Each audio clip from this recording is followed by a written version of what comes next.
కథ చెప్పవా? ఈ పాడ్కాస్ట్ నచ్చితే లైక్ చేయండి, షేర్ చేయండి, సబ్స్క్రైబ్ చేయండి అని ఫాలో అవ్వండి తప్పకుండా. రేయాంష్, ఒక స్టోరీ ఏంటంటే విజ్ఞానం విలువ తెలిసొచ్చిందట. విజ్ఞానం అంటే ఏంటి? నాలెడ్జ్. ఓకే, నాలెడ్జ్ యొక్క వాల్యూ ఏంటో చూద్దాం. అనంత సముద్రం అనేటువంటి రాజ్యానికి రాజు పేరు పశుపతి. ఈయన చాలా మంచి రాజు, కానీ తొందరపాటు నిర్ణయాలు తీసుకుంటాడు. ఏది ఆలోచించకుండా వెంటనే ఆలోచనలు నిర్ణయాలు తీసుకుంటూ ఉంటాడు అన్నట్టు. మంత్రి వివేకుడు పేరుకు తగ్గట్టే చాలా తెలివైనవాడు. అనేక విధాలుగా నచ్చజెబుతూ రాజు తొందరపాటు నిర్ణయాలను సరిచేస్తూ ఉంటాడు.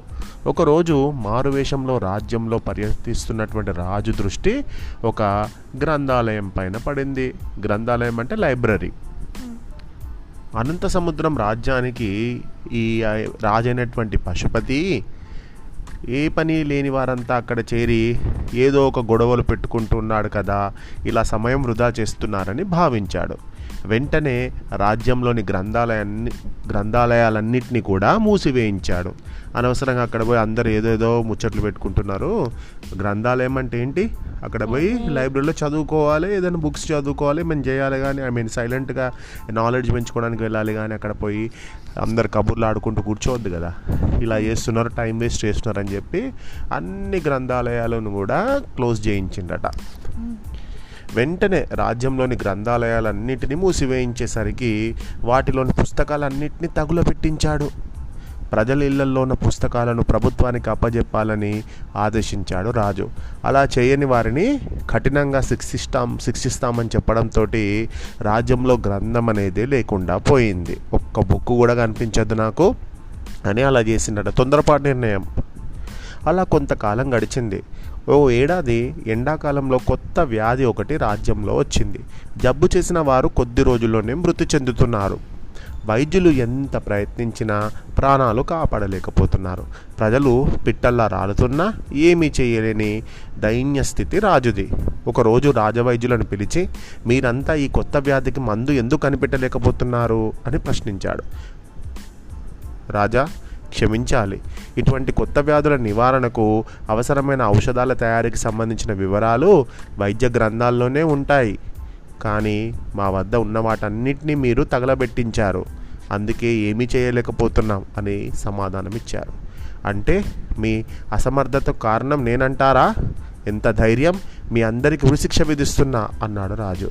ప్రభు, ఇప్పుడు వారికి ఉరిశిక్ష విధించడం కంటే కొత్త వ్యాధి బారిన పడి అల్లాడుతున్న ప్రజల యోగక్షేమాలు మనకు ముఖ్యం అని మంత్రి నచ్చజెప్పడంతో రాజు సహాయక చర్యలు మొదలుపెట్టించాడు.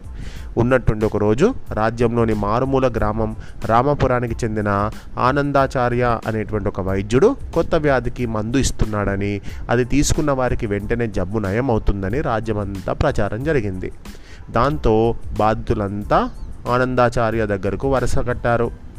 విషయం తెలుసుకున్న రాజు గూఢాచారుల ద్వారా విచారణ చేయించాడు. 2 రోజుల తర్వాత, మహారాజా, ఆనందాచార్యుడి వైద్యం గురించి ఆరా తీశాం. అతడిచ్చే మందులతో నిజంగానే ఈ కొత్త వ్యాధి తగ్గుతుంది. అతని ఇంటి కింద ఉన్న సొరంగంలో కొన్ని గ్రంథాలను దాచిపెట్టాడు. వాటిని అధ్యయనం చేసి ఔషధం కనిపెట్టాడు అని వివరించారు గూఢాచార్యులు. గూఢాచార్యులు ఏం చేసిండు? గూఢాచార్యులు అంటే సీక్రెట్ ఏజెంట్స్ ఉంటారు కదా, స్పైస్. వాళ్ళు వెళ్ళి నిజంగానే ఈయన ఆ బుక్స్లో ఉన్న వాటన్నిటిని చదివి కొత్త మందు కనిపెట్టిండు అనేసరికి రాజుకు వెంటనే కోపం వచ్చింది. ఎంత కండకావరం వాడికి! నేను పుస్తకాలన్నీ ఇవ్వమని చెప్తే ఎలా దాచిపెట్టుకున్నాడు అని చెప్పి కోపంగా వెంటనే మంత్రి వివేకుడిని పిలిపించిన రాజు, మా ఆజ్ఞను ఉల్లంఘించి గ్రంథాలను తన వద్ద ఉంచుకున్న ఆనందాచార్యను చెరసాలలో బంధించండి అని ఆదేశించాడు. ప్రభు, కొత్త వ్యాధితో రోజు అనేక మంది చనిపోతున్నారు. అతడి వైద్యం వల్ల వ్యాధి వ్యాప్తితో పాటు మరణాలు తగ్గుతున్నాయి. కొన్నాళ్ళు ఆగితే వ్యాధి పూర్తిగా అంతమవుతుంది అని సానుకూలంగా చెప్పాడు మంత్రి. దాంతో మీరు ఎప్పుడు నేను ఏది చెప్పినా మీరు అడ్డుపడుతున్నారు మహామంత్రి అని గట్టిగా కోప్పడ్డాడు. ఆయన సరే ఇక్కడ వ్యాధి తగ్గుతుంది కదా అని చెప్పి ఒప్పుకున్నాడు. ఈలోగా రాజుకు కూడా కొత్త వ్యాధి వచ్చింది. జ్వరం, ఒళ్ళు నొప్పులతో చనిపోయే స్థితి వరకు వచ్చాడు. అది తెలుసుకున్నటువంటి ఆనందాచార్య వెంటనే స్వయంగా రాజు దగ్గరికి వచ్చి వైద్యం చేసి బతికించాడు. అలా 6 నెలలు గడిచాయి. రాజ్యం నుంచి కొత్త వ్యాధి పూర్తిగా అంతమైంది. ఒకరోజు ఆనందాచార్య తనకు తానుగా రాజు ఆస్థానానికి వచ్చాడు. ప్రభు, మీ ఆజ్ఞను మీరి నేను కొన్ని గ్రంథాలను నా వద్ద ఉంచుకున్నాను. మీరు ఏ శిక్ష విధించినా అనుభవించడానికి నేను సిద్ధంగా ఉన్నాను అన్నాడు. అయ్యో ఆనంద, నీకు ఏ శిక్ష విధించడం లేదు. నిజానికి తప్పు నాదే. గ్రంథాలయాలు విజ్ఞాన కేంద్రాలని గుర్తించలేకపోయాను. అందుకే పుస్తకాలను బూడిద చేయించాను అని అనడంతో తక్షణమే రాజు ఏడ్చి, నేను పెద్ద తప్పు చేశాను. నాకు ఇంకొకసారి ఇలా తప్పు చేయకుండా ఉండేలాగా ఆలోచిస్తాను. అన్ని గ్రంథాలయాల్లో ఖచ్చితంగా అన్ని గ్రంథాలను మళ్ళీ వేరే రాజ్యాల నుంచి తెప్పించి ఇక్కడ నేను పెట్టిస్తాను అని వెంటనే గ్రంథాలన్నిటినీ కూడా, మూసివేయించిన గ్రంథాలయాలన్నింటినీ కూడా తెరిపించాడు. చాలా గ్రంథాలను తీసుకొని వచ్చాడు. అందుకే నాలెడ్జ్ ఈజ్ డివైన్. నాలెడ్జ్ అనేది ఇక్కడ వస్తుంది, మంచి మంచి పుస్తకాలు చదివితే వస్తుంది. ఈ కథను రాసిన వారు కల్లేపల్లి తిరుమలరావు గారు.